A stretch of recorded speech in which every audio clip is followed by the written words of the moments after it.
Betul, seorang suami sudah punya istri, dia sudah punya tanggung jawab. Tapi suami yang baik adalah yang memberikan dukungan yang maksimal kepada istrinya agar dia berbuat baik kepada orang tuanya. Dan istri yang baik senantiasa mendukung suaminya untuk terus melakukan kebaikan kepada kedua orang tuanya. Tidak pernah ada perbedaan dalam Islam, baik itu orang tua ataupun mertua, sama hukumnya. Ketika kita berbuat baik kepada mertua, kita berbuat baik kepada kedua orang tua. Begitu kita maksiat berbuat dosa kepada mertua kita, sama seperti kita berbuat durhaka kepada orang tua kita. Mahkul barakah, akan dicabut keberkahan kalau orang tua kita pernah meneteskan air mata karena tingkah laku kita. Betul, kita sudah punya istri, jangan pernah istri menghalangi kita berbuat baik kepada kedua orang tua. Seorang ulama mengatakan, jika orang tua seseorang meninggal dunia, setengah berkah hidupnya dicabut Allah. Setengah berkah hidupnya dicabut Allah. Kenapa setengah berkah hidup dicabut Allah? Di dunia ini tidak ada amal yang lebih baik dari berbuat baik ke orang tua. Mungkin hadirin sedang Jumat pernah membaca satu hadis dari Rasulullah. Bagaimana seorang sahabat dari Yaman datang ke Madinah berjalan kaki dia. Akan ikut berjihad bersama Rasulullah, berperang bersama Rasulullah.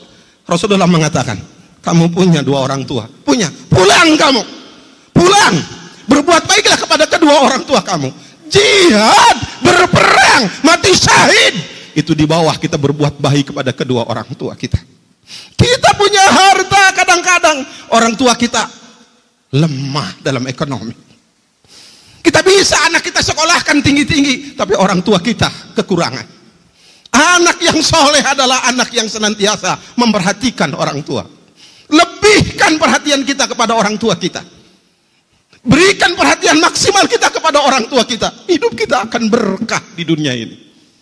Makanya kita harus sedih kalau ada anak SMA, anak SMP yang melawan orang tuanya. Negara bangsa kita tidak akan pernah berkah kalau ada anak yang durhaka kepada orang tuanya.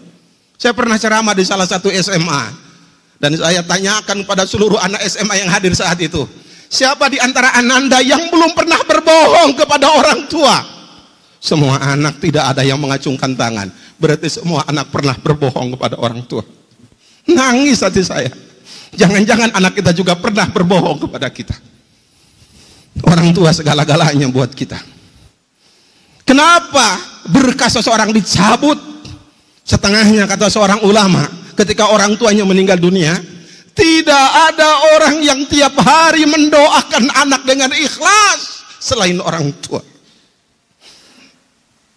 Tidak ada orang yang simpati kepada anak tiap hari selain orang tua. Tidak ada orang yang simpati kepada anak selain orang tua. Anak sakit, orang tua tambah sakit. Anak sedih, orang tua tambah sedih. Anak sukses, orang tua kadang-kadang tidak bisa menikmati kesuksesan anak. Dia hantarkan anak sampai sukses kuliah.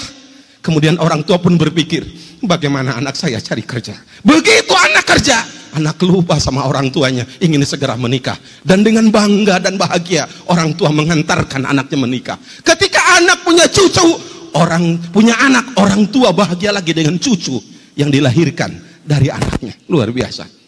Wajar kalau ada orang mengatakan, tak akan pernah kita bisa untuk membalas orang tua kita. Dan Rasulullah mengatakan itu. Nggak pernah kita akan bisa membalas kedua jasa orang tua kita.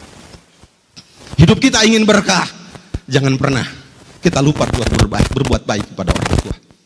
Hidup kita ingin bahagia, jangan pernah di bangsa dan negara ini ada anak yang durhaka kepada orang tuanya.